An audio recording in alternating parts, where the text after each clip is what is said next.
For this last example, you can notice that the y-intercept is not given clearly here. So we're going to have to do one extra step to figure out that. So we're still looking for this y equals mx plus b form. So we need to figure out what the slope is and what the y-intercept is. So slope is actually quite easy, rise over run. So go up and then over. So if I go from 0 up to 8, that means my rise was 8. And then I have to run, but I'm running backwards from 7 to 5. So that is going to be a -2. So my slope is going to be rise of 2 over run of -2. If I simplify that, I get -4.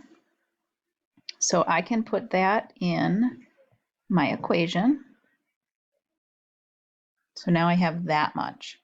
Your second step is to pick one of the yellow dots. It does not matter which one you're going to pick. You'll get the same answer as long as you do your math correctly. But I'm going to pick this one down here. This ordered pair is 7, 0. Remember, in an ordered pair, x is first and y is second. So then you're going to plug those into your equation. So y was 0. We figured our slope was -4 and our x is 7. So now the only unknown we have is that b. So we're going to simplify this. -4 times 7 is -28 plus b. We want to figure out what b is, so we're going to add 28 to both sides.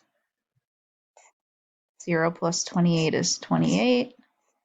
These are canceled, they equal 0, and we have the b left. So now we just figured out that b was 28. We can type our information, our slope, our m, and our b was +28. And then we have our final answer.